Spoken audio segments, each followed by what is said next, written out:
Hello दोस्तों, नमस्कार, good evening. आप सभी का बहुत बहुत स्वागत है हमारे यूट्यूब चैनल कैरियर परिवार में। तो चलिए दोस्तों, आज की क्लास हम लोग शुरू करते हैं प्रधान शिक्षक के लिए। और ये टेस्ट नंबर आपका होगा 8 नंबर। ठीक है, इसके पहले आपका 7 टेस्ट आपका कंप्लीट हो गया है, जिसमें समान अध्ययन और डीएलएड दोनों का टेस्ट हुआ था। और आज होगा टेस्ट नंबर 8, जिसमें हम लोग देखेंगे डीएलएड के 75 महत्वपूर्ण सवाल।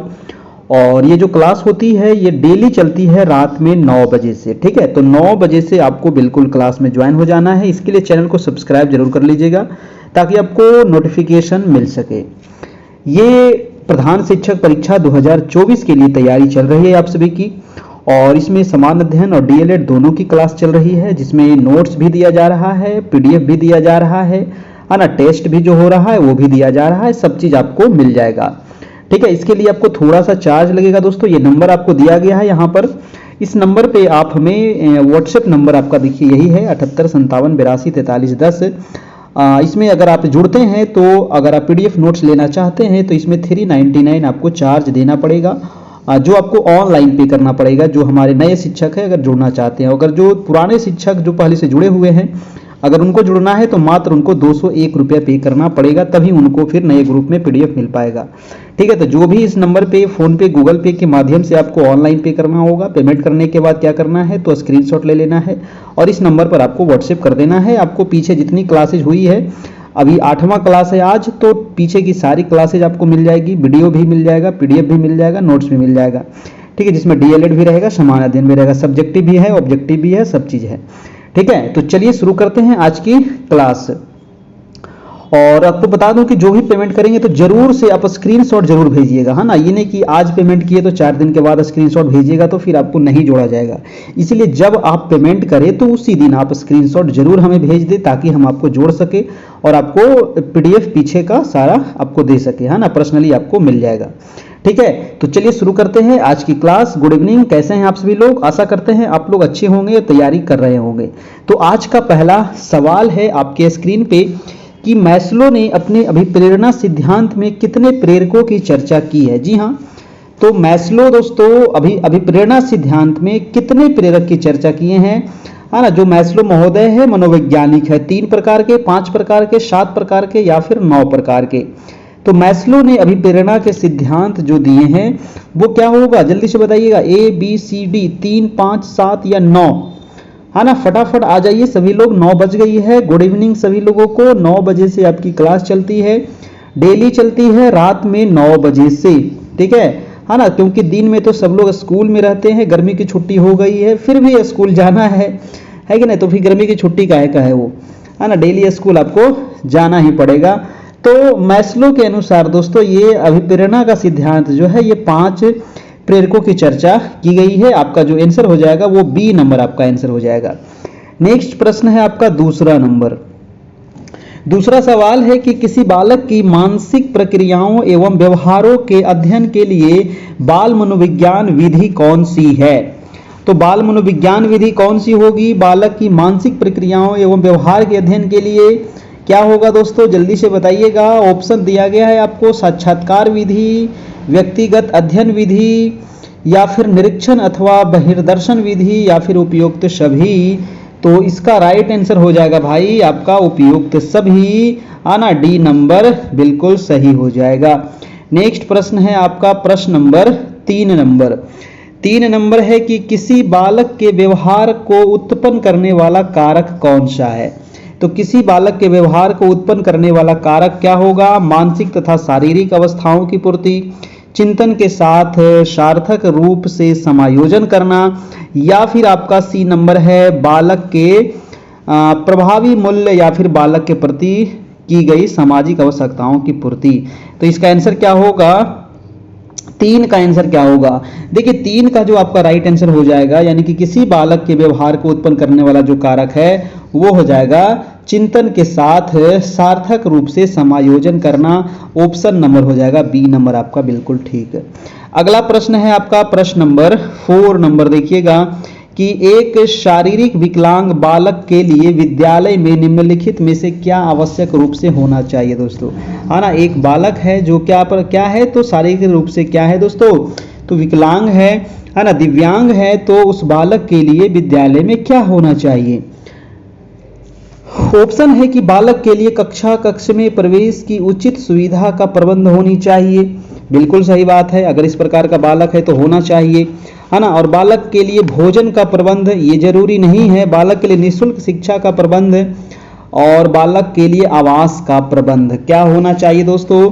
देखिए तो शारीरिक बालक, जो विकलांग बालक है, इनके लिए ऑप्शन के अनुसार आपका जो आंसर होना चाहिए वो ऑप्शन नंबर ए होना चाहिए। बिल्कुल सही, है ना, ऑप्शन नंबर ए होना चाहिए आपका ऑप्शन के अनुसार। ठीक है, इसमें ऑप्शन चेंज भी हो सकता है, ये ध्यान रखना है, लेकिन यहाँ पर जो आंसर होगा वो ए नंबर होगा। अगला प्रश्न है आपका प्रश्न नंबर 5 नंबर है कि आप अपनी कक्षा में अधिगम को सरल बनाने के लिए दृश्य सामग्री का प्रयोग करते हैं। अच्छी बात है। तो ऐसी स्थिति में कक्षा के किन छात्रों को सबसे कम लाभ होगा? तो सबसे कम लाभ किसको होगा, है ना, क्योंकि आप क्या कर रहे हैं, तो आप दृश्य सामग्री का प्रयोग कर रहे हैं, तो सबसे कम लाभ होगा सब जो पढ़ने में सामान्य स्तर के हो, या फिर जो पढ़ने में उच्च स्तर के हो, या जो पढ़ने में निम्न स्तर के हो, जो आंखों से अधिक देख पाते हैं। क्या होगा दोस्तों? तो आपका 5 का आंसर हो जाएगा ऑप्शन नंबर बी, यानी कि जो पढ़ने में, है ना, जो पढ़ने में क्या है, तो जो पढ़ने में दोस्तों उच्च स्तर के हैं उनको ज्यादा लाभ होगा, कम लाभ होगा, है ना। जो उच्च स्तर के बालक है उनको दृश्य सामग्री प्रयोग करने से कुछ ज्यादा फायदा नहीं होगा उनको, है ना। दृश्य सामग्री उनके लिए उपयोगी होता है जो पढ़ने में निम्न स्तर है ना, जो सामान्य स्तर के हैं, या फिर जिनको थोड़ा सा कुछ और भी प्रॉब्लम होगा। ठीक है, जो पढ़ने में ठीक है उनके लिए कुछ ज्यादा ये फायदा नहीं करेगा।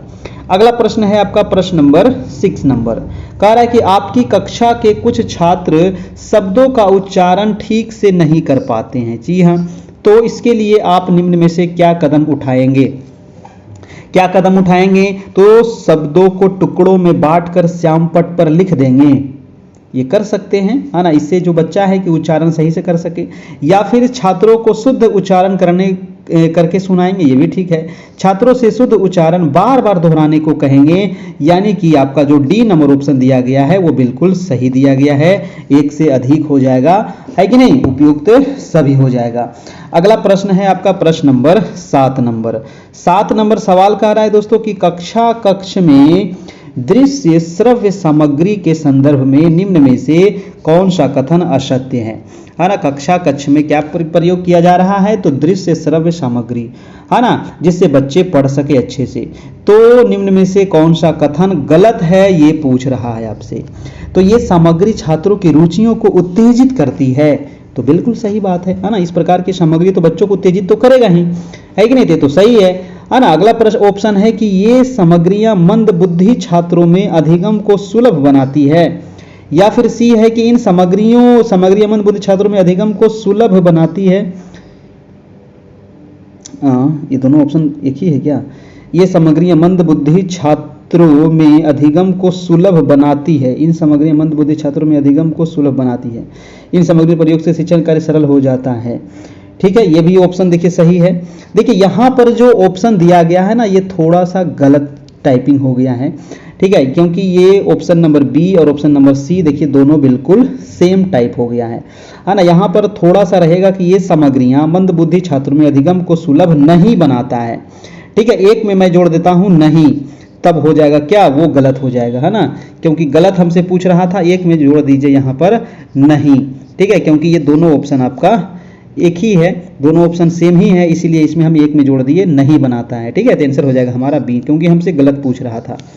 अगला प्रश्न देखिएगा, प्रश्न नंबर है 8 नंबर है कि शिक्षा की दृष्टि से बालक की महत्वपूर्ण आवश्यकता क्या है?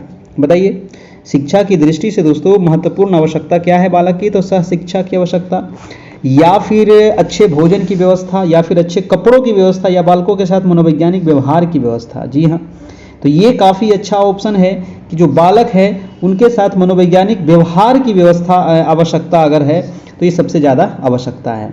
ठीक है, शिक्षा की दृष्टि से बालक की। अगला प्रश्न है आपका प्रश्न नंबर 9 कह रहा है कि मानव शरीर का आकार किस ग्रंथि की सक्रियता से बढ़ता है? दोस्तों है ना, मानव शरीर का जो आकार है, ठीक है, तो किस ग्रंथि की सक्रियता से बढ़ता है? बहुत बढ़िया सवाल है।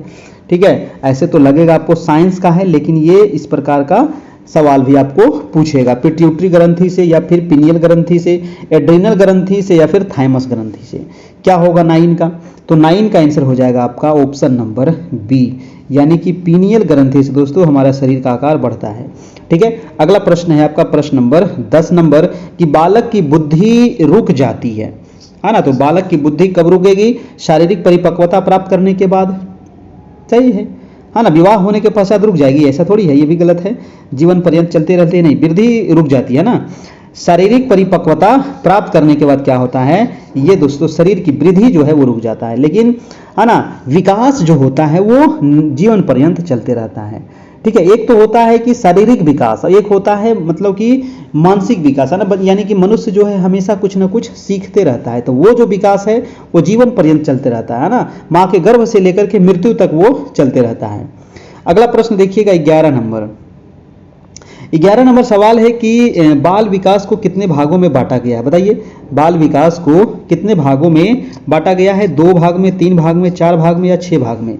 तो बाल विकास को बांटा गया है दोस्तों आपको 4 भाग में। ठीक है, याद रखिएगा, बाल विकास को 4 भाग में बांटा गया है। अगला प्रश्न है आपका 12 नंबर की बाल्यावस्था का समय क्या होता है? बहुत ही अच्छा प्रश्न है, कई बार आपको बता चुके हैं। बाल्यावस्था, शैशवावस्था, किशोरावस्था, प्रौढ़ावस्था, है ना। इसका उम्र भी आप याद रखना है, उम्र भी आपको एग्जाम में पूछ लेता है। तो बाल्यावस्था का जो समय है दोस्तों वो समय हो जाएगा आपका 5 से लेकर के 12। 5 से देखिए यहाँ पर ऑप्शन दिया गया है 5 से 12, लेकिन अधिकतर आपको देखने को मिलेगा 6 से 12, है ना। अधिकतर ऑप्शन में कहाँ मिलेगा? 6 से 12 आपको मिलेगा, है ना। तो ऑप्शन नंबर आपका डी हो जाएगा। ठीक है, चलिए नेक्स्ट प्रश्न है आपका प्रश्न नंबर 13 नंबर। 13 नंबर ऑप्शन है कि निबंधात्मक प्रश्नों के लिए निम्नलिखित में से किस क्षमता का मूल्यांकन संभव नहीं है? नहीं है, ध्यान दीजिएगा, यहाँ पर नहीं पूछ रहा था। निबंधात्मक प्रश्न के लिए किस क्षमता का मूल्यांकन संभव नहीं है? तो ऑप्शन है कि अर्जित ज्ञान से संगत तथ्य का चयन करना, या फिर स्थूल एवं सूक्ष्म दोनों स्तरों पर समस्या को समझना, या विद्यार्थी का भाषण कौशल, या फिर समस्या और मुद्दे के प्रति आंतरिक अभिव्यक्ति का प्रश्न करना। तो किस क्षमता का मूल्यांकन संभव नहीं है दोस्तों? तो आंसर हो जाएगा विद्यार्थी का भाषण कौशल, है ना। ऑप्शन नंबर सी यहां से बिल्कुल ठीक हो जाएगा। अगला प्रश्न देखिएगा, प्रश्न नंबर है आपका 14 नंबर। कह रहा है कि आपको किसी छात्र के बारे में यह मूल्यांकन करना है कि वह दी गई समस्या के बारे में अपने व्यक्तिगत और मूल दृष्टिकोण को व्यक्त कर पाता है या नहीं। इसके लिए आप किस प्रकार के प्रश्न निर्माण करेंगे?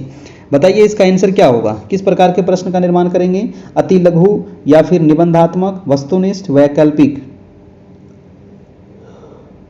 14 प्रश्न का आंसर हो जाएगा दोस्तों निबंधात्मक प्रश्न, है ना। किस प्रकार के करेंगे? निबंधात्मक प्रश्न का करेंगे। अगला प्रश्न है दोस्तों आपका कि खेल एक क्या है? बताइए, खेल जो है एक क्या है? एक सक्रिय मनोरंजन है, निष्क्रिय है, उबाऊ है, या समय नष्ट करने का एकमात्र साधन है? तो खेल दोस्तों, खेल आपका बिल्कुल सही है। निष्क्रिय कैसे हो जाएगा? उबाऊ भी नहीं होगा, ये भी नहीं होगा। आंसर हो जाएगा सक्रिय मनोरंजन है आपका, है ना। खेल करना भी बहुत जरूरी है। नेक्स्ट प्रश्न है आपका प्रश्न नंबर 16 नंबर। कह रहा है खेल के संबंध में कौन सा कथन अनुपयुक्त है, यानी कि गलत है ना। कौन सा कथन गलत है ये पूछ रहा है। बता रहा खेल आंतरिक रूप से अभिप्रेरित होता है, बिल्कुल सही, आंतरिक रूप से प्रेरित होता है। या फिर खेल बच्चों को संतुष्टि प्रदान करता है, ये भी सही है। खेल में बच्चों की सक्रिय सहभागिता अपेक्षित है, ये भी ठीक है। डी नंबर इसका आंसर हो जाएगा दोस्तों, इनमें से कोई नहीं, है ना। इनमें से कोई नहीं होगा आपका। अगला प्रश्न है आपका प्रश्न नंबर 17 नंबर। 17 नंबर है कि खेल को उपयुक्त परिभाषा कौन सी है? बताइए, खेल की उपयुक्त परिभाषा कौन सी होगी? तो खेल एक प्रक्रिया है जो मनोरंजन होती है, यह एक रचनात्मक प्रवृत्ति है। या फिर बी नंबर दिया गया है कि खेल के माध्यम से बालक प्राचीन काल से होती आ रही क्रियाओं को पुनरावृत्ति करता है। या फिर खेल अभ्यास जन्य है, या फिर उपयुक्त सभी। क्या होगा इसका आंसर?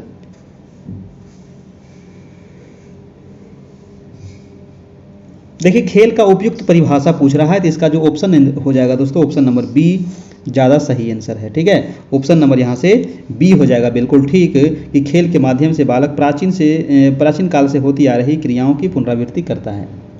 अगला प्रश्न है आपका प्रश्न नंबर 18 नंबर। विद्यालय का वातावरण उन उद्यान की भांति है जिसमें ऐसे वातावरण का निर्माण होता है जहां बालक की शक्तियों का स्वाभिमान स्वाभाविक विकास हो सके। यह मत किसका है? स्किनर का है, फ्रोवेलो का है, रूसो का है, जीन पियाजे का है। तो 18 का आंसर क्या होगा बताइए? यानी विद्यालय का जो वातावरण है दोस्तों, उस उद्यान की भांति है जिसमें ऐसे वातावरण का निर्माण होता है जहां बालक की शक्तियों का स्वाभाविक विकास हो सके। तो ये जो कथन है, ये कथन है आपका फ्रोवेल महोदय का। ठीक है, ऑप्शन नंबर बी हो जाएगा। नेक्स्ट प्रश्न है आपका 19 नंबर। कह रहा है कि अधिगम को प्रभावित करने वाले शिक्षक से संबंधित कारक कौन से नहीं है? नहीं पूछ रहा है, ध्यान देखना। विषय का ज्ञान, तो विषय का ज्ञान तो है, मनोविज्ञान का ज्ञान ये भी है, व्यक्तिगत भेदों का ज्ञान ये भी हो जाएगा। इसका जो आंसर कौन नहीं है तो वो हो जाएगा अनुशासनहीनता, है ना, ये नहीं है। ठीक है, अगला प्रश्न है आपका 20 नंबर। जल्दी से आप लोग जवाब दीजिएगा फटाफट, है ना, थोड़ा सा फास्ट चल रहे हैं।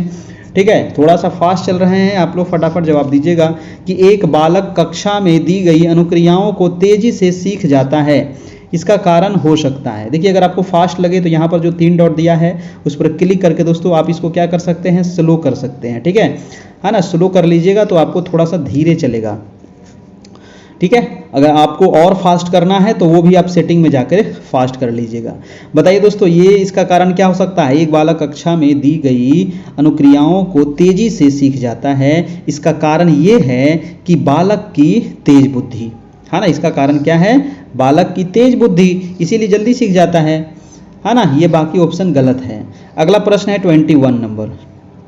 21 कह रहा है कि अधिक मानसिक क्रियाकलापों में अधिगम होता है। बताइए, अधिक मानसिक क्रियाकलापों में अधिगम क्या होता है? कम प्रभावशाली। जब अधिक मानसिक क्रियाकलाप रहेगा तो कम कैसे होगा? ये तो होगा ही नहीं, अधिक प्रभावशाली हो सकता है। अधिगम का मानसिक क्रियाकलापों कोई संबंध नहीं, ये भी गलत है। उपरोक्त में से कोई नहीं, इनसे इसका आंसर क्या हो जाएगा? बी नंबर दोस्तों, है ना, अधिक प्रभावशाली होगा आपका, ऑप्शन नंबर बी हो जाएगा। 22 नंबर सवाल है कि अधिगम पर व्यक्तिक तथा वातावरण से संबंधित कारकों का प्रभाव किस अवस्था तक पड़ता है? बताइए, अधिगम पर व्यक्तिक तथा वातावरण से संबंधित जो कारक का प्रभाव जो है दोस्तों, ये किस अवस्था तक पड़ता है? पूर्व बाल्यावस्था, किशोरावस्था या संपूर्ण जीवन? तो इसका आंसर हो जाएगा दोस्तों संपूर्ण जीवन पर इसका असर पड़ता रहता है, यानी आपका ऑप्शन हो जाएगा डी नंबर। ठीक है, संपूर्ण जीवन पर इसका प्रभाव पड़ता रहता है। नेक्स्ट प्रश्न है आपका प्रश्न नंबर 23 नंबर। 23 नंबर है कि व्यक्तिगत निर्धारण में क्या होता है? बताइएगा, व्यक्तिगत निर्धारण में सर्वाधिक महत्वपूर्ण कारक आनुवंशिकता है या फिर सर्वाधिक महत्वपूर्ण कारक पर्यावरण है, या आनुवंशिक और पर्यावरण दोनों ही महत्वपूर्ण भूमिका निभाते हैं, या फिर आनुवंशिक नगण्य भूमिका? नगण्य नहीं होगा, इसका जो आंसर हो जाएगा वो सी नंबर हो जाएगा। यानी कि व्यक्तिगत निर्धारण में आपका आनुवंशिकता और पर्यावरण दोनों ही महत्वपूर्ण भूमिका निभाता है, ऑप्शन नंबर सी हो जाएगा। नेक्स्ट प्रश्न है आपका 24 नंबर की छात्र के प्रति शिक्षक का व्यवहार यदि संयोगात्मक और उत्साहवर्धक होगा तो छात्र का व्यक्तित्व कैसा होगा दोस्तों? है ना, छात्र के प्रति शिक्षक का जो व्यवहार है वो सहयोगात्मक और उत्साहवर्धक होगा तो छात्र का व्यक्तित्व कैसा होगा? नकारात्मक अभिलक्षणों से युक्त रहता है? नहीं, तो नकारात्मक कैसे होगा? है ना, सकारात्मक होगा। जी हाँ, बिल्कुल सही, ऑप्शन नंबर हो जाएगा बी नंबर, यानी कि सकारात्मक अभिलक्षणों से युक्त रहता है। नेक्स्ट प्रश्न है 25 नंबर।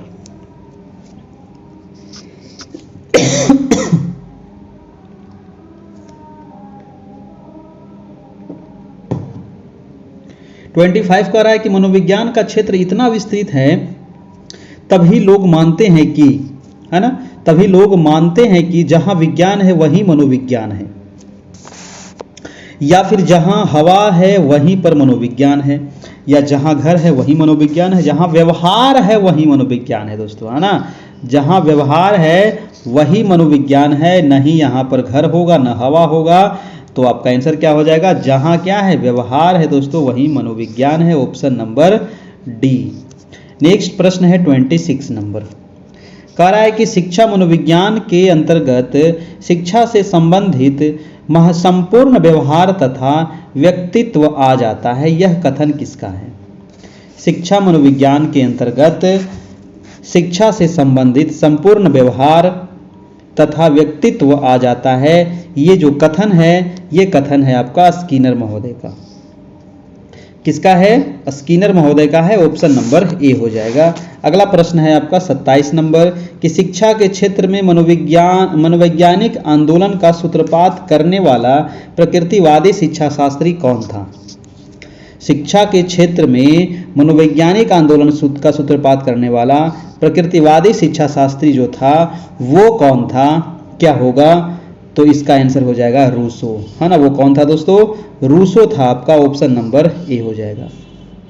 अगला प्रश्न है आपका कि शिक्षा मनोविज्ञान के शिक्षण में प्रयोग करने वाला विद्वान कौन सा है? शिक्षा मनोविज्ञान का शिक्षण में प्रयोग करने वाला जो विद्वान है वो है आपके दोस्तों पेस्टोलॉजी, है ना। पेस्टोलॉजी हो जाएगा, ऑप्शन नंबर ए हो जाएगा। अगला प्रश्न है आपका प्रश्न नंबर 29 नंबर। 29 नंबर सवाल है कि कक्षा में अधिगम की प्रक्रिया को तीव्र करने हेतु कक्षा का भौतिक वातावरण होना चाहिए। तो भौतिक वातावरण कैसा होना चाहिए? प्रकाश युक्त होना चाहिए, बैठने में समुचित होना चाहिए, कोलाहल मुक्त होना चाहिए, क्या होनी चाहिए? 29 का हो जाएगा दोस्तों आपका डी नंबर, ये सभी होनी चाहिए। अगला प्रश्न है आपका प्रश्न नंबर 30 नंबर। 30 नंबर सवाल है कि प्राकृतिक पर्यावरण का प्रभाव अधिगम की दशा को प्रत्यक्ष रूप से प्रभावित करता है, इससे क्या तात्पर्य है? बताइए। प्राकृतिक पर्यावरण का प्रभाव जो है वो अधिगम की दशा को प्रत्यक्ष रूप से प्रभावित करता है। इससे तात्पर्य ये है दोस्तों कि जलवायु तथा वायुमंडलीय दशाओं का योग बालक की बौद्धिक निष्पत्ति तथा सृजनशीलता पर गहरा प्रभाव डालता है। बिल्कुल ठीक है ना। जलवायु और वायुमंडलीय जो दशा है ना, इसका प्रभाव हमारे बच्चों पर पड़ता है, हम पर भी पड़ता है ना, ये सब पर पड़ता है। ठीक है। अगला ऑप्शन है कि अधिक ताप और आर्द्रता बालकों की मानसिक क्षमता का विकास का द्योतक है। नहीं, ऐसा नहीं है। जलवायु तथा वायुमंडलीय दशाओं के योग का प्रभाव बालकों को मानसिक क्षमता प्रभावित नहीं करता, ये भी गलत है। ए नंबर दोस्तों आपका बिल्कुल सही हो जाएगा यहाँ से, है ना। ऑप्शन नंबर ए ठीक है। अगला प्रश्न है कि किसी दूसरी वस्तु के बजाय एक ही वस्तु पर चेतना को केंद्रित करना क्या कहलाता है? तो इसको क्या कहते हैं?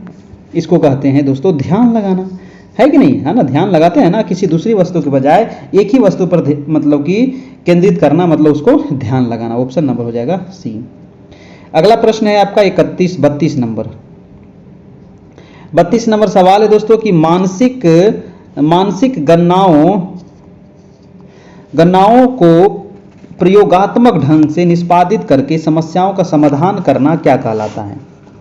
तो मानसिक गणनाओं को प्रयोगात्मक ढंग से निष्पादित करके समस्याओं का समाधान, ये स्मृति कौशल कहलाता है। क्या कहलाता है? स्मृति कौशल कहलाता है। ऑप्शन नंबर ए हो जाएगा। अगला प्रश्न है आपका 32 नंबर। 32 नंबर सवाल है कि बालकों में अधिगम की प्रक्रिया में योगदान करने वाला महत्वपूर्ण कारक कौन है? तो बालकों में अधिगम की प्रक्रिया में योगदान करने वाला जो महत्वपूर्ण कारक है वो क्या है? वातावरण, अभिप्रेरणा, बालक की आयु, इनमें से सभी, है कि नहीं। ये सारे चीज क्या है? महत्वपूर्ण कारक है। नेक्स्ट है 34 नंबर कि दो बालकों में समान मानसिक योग्यताएं नहीं होती, यह कथन किसका है? बहुत ही अच्छा सवाल है दोस्तों, जवाब दीजिएगा। दो बालकों में समान मानसिक योग्यता नहीं होती, ये कथन है आपका हरलॉक महोदय का। किसका है? हरलॉक महोदय का है। ऑप्शन नंबर हो जाएगा बी नंबर। अगला है 35 नंबर कि राष्ट्रीय शिक्षा नीति में किस क्षेत्र पर मुख्य जोर दिया गया है? राष्ट्रीय शिक्षा नीति में किस क्षेत्र पर मुख्य जोर दिया गया है? ऑप्शन है आपका कि परीक्षा की मूल्यांकन के क्षेत्र पर, या फिर व्यवसायीकरण पर, अनुसंधान पर, या निर्देश पर। तो इसमें सबसे ज्यादा जो जोर दिया गया दोस्तों, ये क्वेश्चन मैंने पहले भी आप लोग को करवाया था कि आंसर हो जाएगा आपका व्यवसायीकरण पर जोर दिया गया है राष्ट्रीय शिक्षा नीति में। अगला प्रश्न है आपका 36 नंबर। प्रश्न है कि कुछ लोग यह धारणा है कि गृह कार्य देना आवश्यक है। क्यों आवश्यक है? बहुत सारे लोग का कहना है कि गृह कार्य देना जरूरी है क्योंकि गृह कार्य से घर पर भी बंध जाते हैं। ऐसा नहीं है। छात्र को गृह कार्य कुटुंब के अन्य व्यक्ति करते हैं, ये गलत है। गृह कार्य आवश्यक उद्देश्य की पूर्ति नहीं करता है, या छात्र को गृह कार्य करने में रुचि नहीं होती। तो इसका आंसर क्या होगा भाई?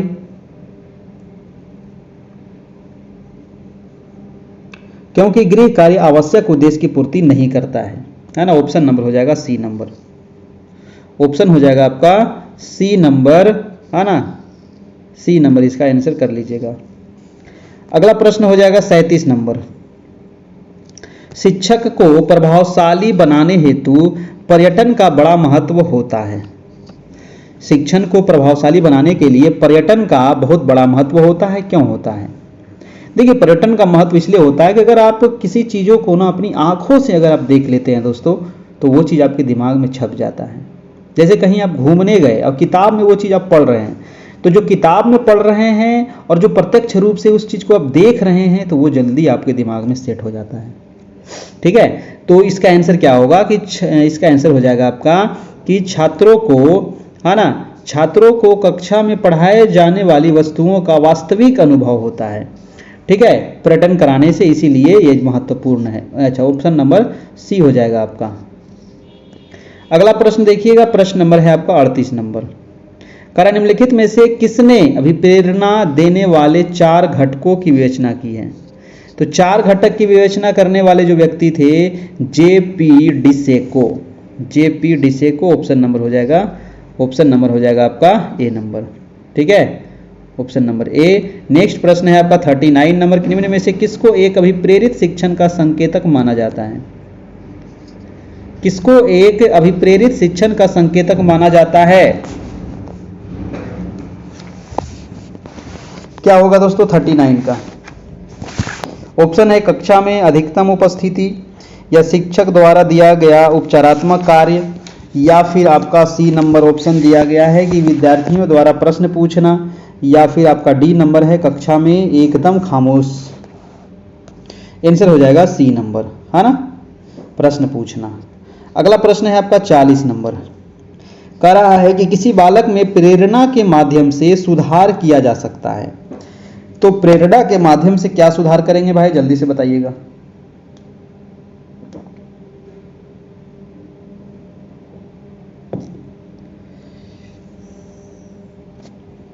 प्रेरणा के माध्यम से दोस्तों हम लोग सुधार करेंगे, उसके व्यवहार में हम सुधार ला सकते हैं, चरित्र में सुधार होगा, अनुशासन की भावना में सुधार होगा। आंसर हो जाएगा डी नंबर। अगला प्रश्न है आपका प्रश्न नंबर 41 नंबर। 41 नंबर सवाल है दोस्तों,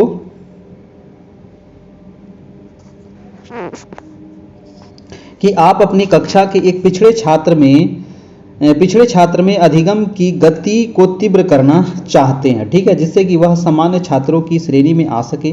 इसके लिए आप निम्न में से क्या उपाय करेंगे?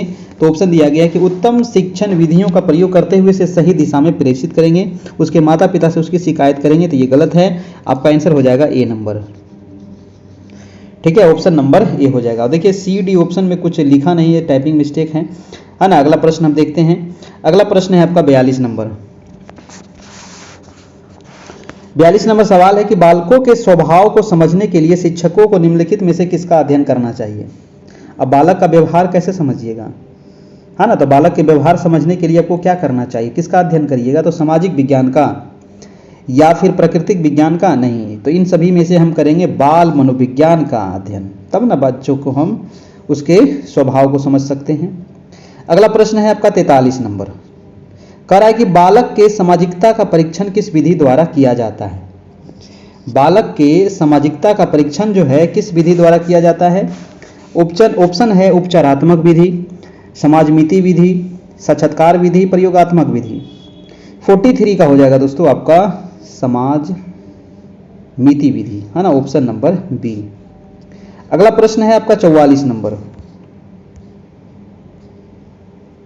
44 नंबर ऑप्शन प्रश्न कह रहा है कि आपका अनुसूचित जाति के बालकों की शिक्षा के प्रचार प्रसार हेतु क्या कदम उठाने चाहिए, है ना। जो SC ST के बालक हैं, तो कह रहा है कि अनुसूचित जाति के बालकों के लिए पृथक विद्यालय खोलना, या फिर बालकों की, देखिए इस प्रकार के तो बालक मतलब विद्यालय है, अलग विद्यालय है ना, SC ST के लिए।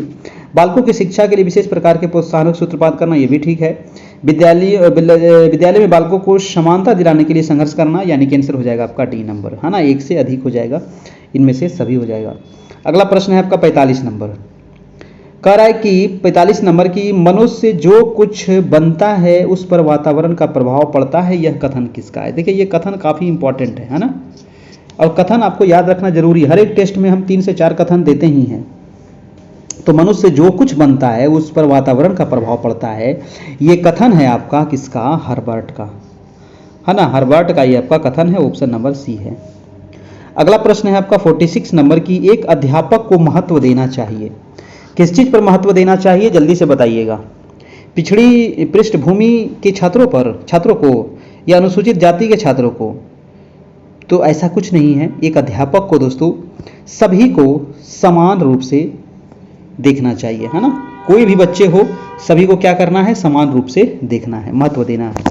ठीक है, अगला प्रश्न है 47 नंबर, प्रश्न है कि प्राणी से सामाजिक प्राणी बनने की प्रक्रिया को समाजशास्त्रीय भाषा में क्या कहते हैं। प्राणी से सामाजिक प्राणी बनने की प्रक्रिया को, है ना, समाजशास्त्रीय भाषा में क्या कहते हैं दोस्तों। 47 का आंसर क्या होगा, आंसर हो जाएगा आपका समाजीकरण, उसको क्या कहते हैं, समाजीकरण कहा जाता है, ऑप्शन नंबर ए। अगला प्रश्न है आपका 48 नंबर, 48 नंबर है कि संवेग एक प्रकार की क्या है ना, संवेग एक प्रकार की क्या है, शारीरिक है, भावात्मक है, संज्ञानात्मक है या स्थानिक है।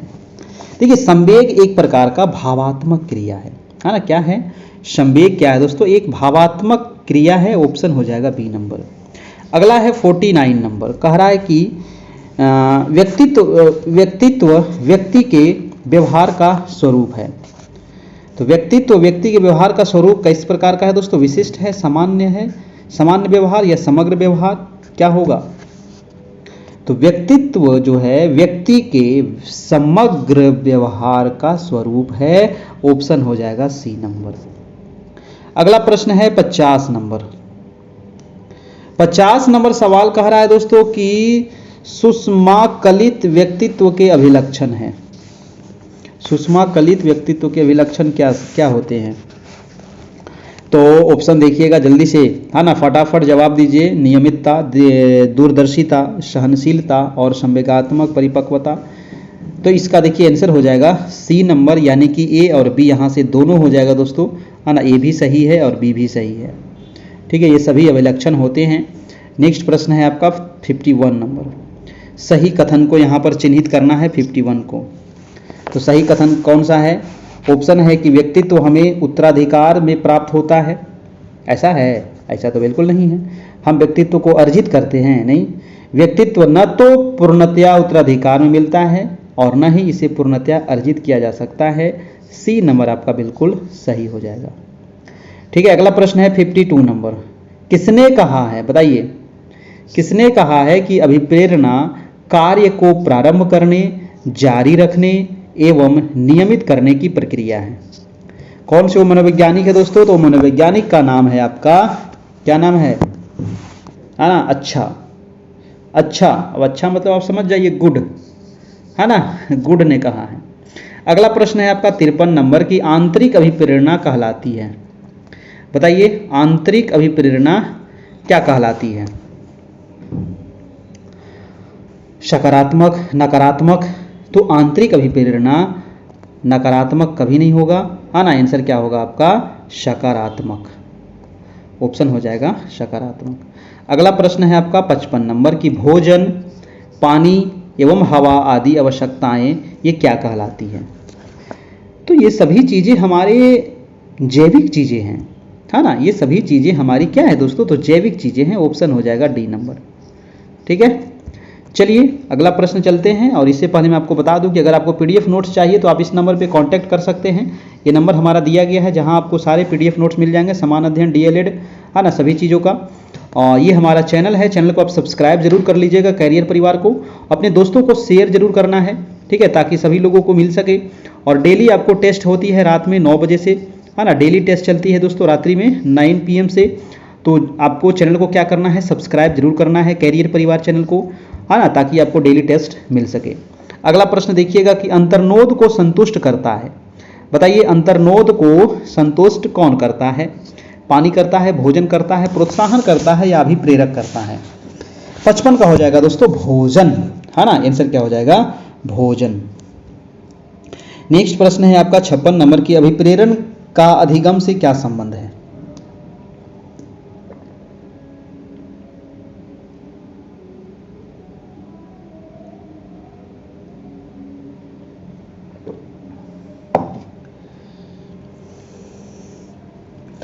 तो अभिप्रेरण का अधिगम से क्या संबंध है?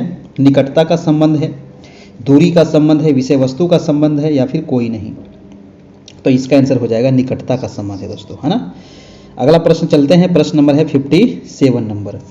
57 कह रहा है कि योग्यता प्लस अभिप्रेरणा क्या होता है ना। योग्यता और अभिप्रेरणा दोनों हो तो उसको क्या कहते हैं? उसको कहा जाता है आपको उपलब्धि, है ना। उपलब्धि आपने हासिल कर लिया, है ना, आप में योग्यता भी है और अभिप्रेरणा भी है, ठीक है। तो आंसर हो जाएगा आपका सी नंबर। नेक्स्ट प्रश्न है आपका 58 नंबर कि पुरस्कार एवं दंड का प्रयोग अधिगमकर्ताओं के लिए करते हैं। तो पुरस्कार एवं दंड का प्रयोग अधिगमकर्ताओं के लिए करते हैं, कौन करते हैं? परिणाम का ज्ञान, अभिप्रेरित, प्रशंसा और निंदा। आंसर हो जाएगा अभिप्रेरित। नेक्स्ट प्रश्न है आपका 59 नंबर, कह रहा है कि अधिगमकर्ता के लिए अभिप्रेरक का कार्य कौन करता है? बताइए अधिगमकर्ता के लिए अभिप्रेरक का कार्य करता है शिक्षक का व्यवहार या फिर प्रतियोगिता की भावना या परिणाम का ज्ञान या आकांक्षा का स्तर? क्या होगा दोस्तों? 59 का हो जाएगा आपका डी नंबर, आकांक्षा का स्तर, ठीक है। अगला प्रश्न है 60 नंबर, शिक्षक सफल होता है। शिक्षक सफल होता है जब विद्यार्थी उसका सही सदुपयोग कर पाते हैं या फिर विद्यार्थी नौकरी प्राप्त कर लेते हैं या विद्यार्थी परीक्षा पास कर लेते हैं या फिर इनमें से कोई नहीं? क्या होगा? शिक्षक सफल होता है कब दोस्तों? जब विद्यार्थी उसका सही सदुपयोग कर पाते हैं, तभी शिक्षक क्या है? सफल हो पाएंगे। ऑप्शन नंबर ए, ये सारे ऑप्शन गलत हैं। अगला प्रश्न है आपका 61 नंबर। 61 कह रहा है कि विद्यार्थियों की रुचि को बनाए रखने के लिए शिक्षक को क्या करना चाहिए, है ना। बच्चों की रुचि को कैसे कायम रख सके? प्रश्न पूछ करके, कहानी सुना करके या चर्चा करके? 61 का हो जाएगा आपका आंसर नंबर प्रश्न पूछ करके, ठीक है। प्रश्न पूछ करके हम क्या कर सकते हैं? तो रुचि को बनाए रख सकते हैं। अगला प्रश्न है 62 नंबर के शिक्षक एक प्रक्रिया की भांति सम्मिलित करता है, केवल विद्यार्थी या फिर विद्यार्थी एवं शिक्षक, विद्यार्थी शिक्षक एवं माता? 62 का क्या हो जाएगा? ऑप्शन नंबर बी, विद्यार्थी एवं शिक्षक, ऑप्शन नंबर बी हो जाएगा। अगला प्रश्न है 63 नंबर। 63 है कि शिक्षक के रूप में आपको कक्षा में प्रश्न क्यों पूछने चाहिए? तो शिक्षक के रूप में आपको कक्षा में प्रश्न इसलिए पूछना चाहिए क्योंकि ध्यान बनाए रखने के लिए, ठीक है, शिक्षण के लिए या अनुशासन बनाए रखने के लिए। क्या होगा? तो शिक्षक के रूप में आपको कक्षा में प्रश्न इसलिए पूछना चाहिए ताकि ध्यान भी बना रहे और शिक्षण भी होता रहे। इसका आंसर क्या होगा? देखिए इसमें आपको लग रहा है ना कि इसमें ये भी सही है, ये भी सही है, ये भी सही है ना, लेकिन इसका क्या हो आंसर होगा? ऑप्शन हो जाएगा शिक्षण के लिए, ठीक है। शिक्षण के लिए इसका आंसर हो जाएगा ऑप्शन नंबर सी। अगला प्रश्न है आपका 64 नंबर की, आपकी राय में शिक्षण को कैसी प्रक्रिया माना जाना चाहिए? आपकी राय में शिक्षण को कैसी प्रक्रिया माना जाना चाहिए? अध्यापक केंद्रित, समुदाय केंद्रित या फिर आपका छात्र केंद्रित या फिर आपका इनमें से कोई नहीं? तो शिक्षण दोस्तों छात्र केंद्रित होता है, ठीक है। शिक्षण किस प्रकार होता है? छात्र केंद्रित होता है, नहीं कि वो समुदाय और अध्यापक होता है, ठीक है, याद रखना है। अगला है कि निम्नलिखित किस शिक्षण विधि को आप सबसे अच्छा मानते हैं? तो सबसे अच्छा किसको मानते हैं? व्याख्यान विधि को, प्रश्नोत्तर विधि को, नोट्स लिखना? तो सबसे अच्छी विधि है वो है प्रश्नोत्तर विधि, ठीक है, याद रखिएगा, सबसे अच्छी विधि प्रश्नोत्तर विधि। अगला है 66 नंबर। 66 है कि एक आदर्श शिक्षक में निम्न में से क्या गुण निहित होना चाहिए? एक आदर्श शिक्षक में कौन सा गुण होना चाहिए? तो कक्षा में जाति सूचक टिप्पणी न करना, ये तो होना ही चाहिए, है ना। जाति सूचक तो जाति भेदभाव ये सब चीज़ तो करना ही नहीं है। अगला है कि कक्षा में बालकों के बीच जातिवाद की भावना को पैदा करना, बिल्कुल गलत है, ये भी गलत है, ये भी गलत है, ये नंबर ही आपका बिल्कुल सही हो जाएगा। अगला प्रश्न है 67 नंबर, कह रहा है कि अनुसूचित जाति के बालकों की प्रमुख समस्या कौन सी नहीं है? बताइए, अनुसूचित जो जनजाति के बालक हैं उनकी प्रमुख समस्या कौन सी नहीं है, ये बताना है। ऑप्शन है अध्यापकों में उनके शिक्षण के प्रति उदासीन रवैया, या फिर बौद्धिक क्षेत्र में उनका पिछड़ापन, गरीबी, या अनुसूचित जाति की शिक्षा का अधिक प्रचार प्रसार होना। तो प्रमुख समस्या कौन सी नहीं है? ऑप्शन नंबर डी दोस्तों, प्रमुख समस्या नहीं है। ठीक है, चलिए अगला प्रश्न देखते हैं। प्रश्न नंबर है आपका 60 नंबर, बालक के मानसिक स्वास्थ्य में बाधा डालने वाला कारक कौन सा नहीं है? तो मानसिक स्वास्थ्य में बाधा डालने वाला जो कारक नहीं है वो बताना है। कठोर अनुशासन, या फिर पारिवारिक संघर्ष, या फिर उनकी जाति, या फिर सहानुभूतिपूर्ण व्यवहार। आंसर हो जाएगा दोस्तों उनकी सहानुभूतिपूर्ण व्यवहार, ये नहीं है। ऑप्शन नंबर है आपका, अगला प्रश्न है आपका 69 नंबर, कह रहा है कि बालक की रुचि विद्यालय में पढ़ाने के लिए क्या किया जाना चाहिए? बालक की रुचि विद्यालय में पढ़ाने के लिए क्या किया जाना चाहिए भाई? कह रहा है कि विद्यालय का वातावरण बालक के अनुकूल किया जाना चाहिए, बिल्कुल सही है। बालक को विद्यालय में रोक कर रखा जाना चाहिए, ये गलत है। रोक कर आप कितना देर रख सकते हैं, है ना। जैसे अभी जो चल रहा है 9 से 5, क्या वो बालक रुकते हैं? बेचारे क्या पढ़ पाएंगे। चलिए जो चल रहा है ठीक ही चल रहा है, जो होता अच्छा होता है ना। ज़्यादा टिप्पणी करना ठीक नहीं है। बालक के माता पिता को विद्यालय आने से रोका जाना चाहिए, भी गलत है। ऑप्शन नंबर ए हो जाएगा दोस्तों सही। अगला है कि छात्र सर्वोत्तम सीखते हैं सुनकर, पढ़कर, करके, देखकर। तो सर्वोत्तम कैसे सीखते हैं? देखिए सर्वोत्तम है ना, ये सभी तरीके से बालक सीखते हैं ना, सुनकर भी सीखते हैं, पढ़कर के भी सीखते हैं, लेकिन जो सर्वोत्तम तरीका है वो है कर कर सीखना। ठीक है, बालक जो है अगर किसी चीज को प्रैक्टिकली करता है तो वो जल्दी सीखेगा। अगला प्रश्न है आपका 71 नंबर, कह रहा है कि एक श्रेष्ठ अध्यापक कौन है? क्या आप श्रेष्ठ अध्यापक हैं? क्या आप एक श्रेष्ठ अध्यापक हैं? तो श्रेष्ठ अध्यापक के लिए क्या होना चाहिए भाई? छात्रों के सर्वांगीण विकास में संलग्न रहना चाहिए, बिल्कुल ठीक है। विद्यार्थियों में सर्वप्रिय है, विद्यार्थियों का पिट्ठू है, ये गलत है। ऑप्शन हो जाएगा ए नंबर, है ना। छात्रों के सर्वांगीण विकास में आपको संलग्न रहना चाहिए, तभी आप एक क्या है श्रेष्ठ अध्यापक बन सकते हैं। अगला प्रश्न है आपका 72 नंबर, कि शिक्षण में छात्रों की सहभागिता निर्भर होती है कक्षा गृह के आकर्षक होने पर, छात्रों में उत्साह लाने पर, शिक्षण विधि पर, शिक्षण की विद्वता पर। 72 का हो जाएगा शिक्षण विधि पर, है ना, ऑप्शन नंबर सी। अगला प्रश्न है 73 नंबर। 73 कह रहा है मेरे भाई साहब की वास्तविक शिक्षा का संचालन वास्तविक दर्शन ही कर सकता है, ये कथन किसका है? बताइए, फिर से आ गया कथन आपको, है ना। वास्तविक शिक्षा का संचालन वास्तविक दर्शन ही कर सकता है, ये कथन है आपका स्पेंसर महोदय का। किसका है? स्पेंसर का। अगला प्रश्न है 74 नंबर, और देखिए अभी तक आप लोग वीडियो लाइक नहीं किए हैं। बताइए मैं बार बार क्यों बोलूं, लेकिन आप लोग आते के साथ लाइक तो कर दीजिए, है कि नहीं। बार बार बोलना ठीक नहीं है, वीडियो को थोड़ा सा लाइक कर दीजिए। जो लोग भी अभी तक चैनल को सब्सक्राइब नहीं किए हैं, जब तक सब्सक्राइब नहीं कीजिएगा डेली आपको क्लास कैसे मिलेगा, हाँ ना। डेली अगर आपको टेस्ट देना है, अगर आपको रिजल्ट लेना है, प्रधान शिक्षक बनना है, तो आप चैनल को सब्सक्राइब कर ले। जो लिखा हुआ है बस उस पर प्रेस कर देना है, वो सब्सक्राइब हो जाएगा, और एक ही बार करना है ताकि आपको डेली फिर मिल सके, डेली आप देख सके, है ना। आप ही के लिए बोल रहे हैं, अपने लिए थोड़ी बोल रहे हैं। आंसर हो जाएगा आपका ए नंबर। अच्छा, इसका तो स्पेंसर हो गया। अगला है केंद्रीय प्रवृत्ति का सबसे विश्वसनीय एवं वैध मापक कौन सा है? केंद्रीय प्रवृत्ति का सबसे विश्वसनीय एवं वैध मापक जो है दोस्तों वो मध्यमान है, बहुलांक है, मध्यिका है, मध्यांक है। आंसर हो जाएगा आपका मध्यमान, है ना, ऑप्शन नंबर ए हो जाएगा। और आज का लास्ट सवाल है, तो अंत भला तो सब भला, है ना। तो अंत में आप गलती नहीं करना है, और जाते जाते लाइक भी कर देना है, और चैनल को सब्सक्राइब भी करते जाना है, ठीक है। तो इतना तो आप कर ही सकते हैं हमारे लिए, अपने लिए। अगला है कि कौन सी भाषा शिक्षा का सर्वोत्तम माध्यम बन जाती है।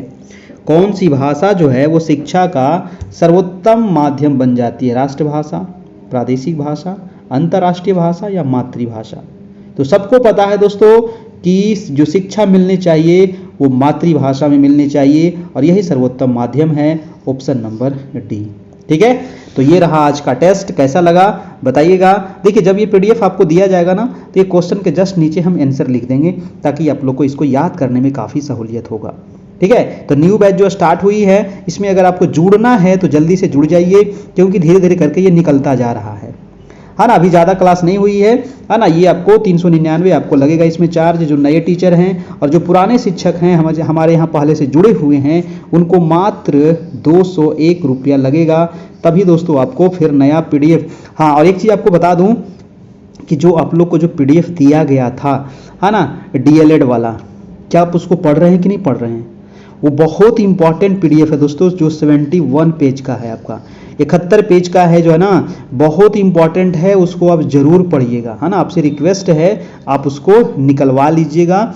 ठीक है, 50-60 रुपया लगेगा, 100 रुपया लगेगा, लेकिन उसको आप पढ़ लेते हैं तो बहुत फ़ायदा करेगा। ठीक है, उसको आप जरूर पढ़िएगा। टेस्ट को आप नहीं निकालते हैं कोई बात नहीं, आप मोबाइल से भी इसको देख सकते हैं, क्योंकि हम क्वेश्चन के नीचे जस्ट आंसर दे देंगे है ना। या फिर इसको भी निकाल के पढ़ सकते हैं, जैसी आपकी इच्छा, क्योंकि बहुत सारे लोग निकलवाते हैं। ठीक है, तो लेकिन आप डीएलएड वाला जरूर निकाल लीजिएगा, काफ़ी इंपॉर्टेंट था। ये नंबर है जहां आपको ऑनलाइन पे करना होगा अगर आप इसमें जुड़ते हैं तो, है ना। और फ़ोन पे, गूगल पे के माध्यम से, अगर आप नहीं चलाते हैं फ़ोन पे, गूगल पे, तो अपने मित्र से या साइबर कैफ़े से कहीं से भी आप पेमेंट करके हमारे नंबर पर आप हमें भेज दीजिए, व्हाट्सएप कर दीजिए। इसी नंबर पर व्हाट्सएप कर दीजिए, आपको ग्रुप में ऐड कर दिया जाएगा। प्रधान शिक्षक का अलग ग्रुप है, बहुत सारे लोग उसमें जुड़ गए हैं, सैकड़ों लोग जुड़ गए हैं। आप भी उसमें जुड़ जाइए और अपनी तैयारी को आगे बढ़ाइए। थैंक यू, धन्यवाद, गुड नाइट, अपना ध्यान रखिएगा, धन्यवाद।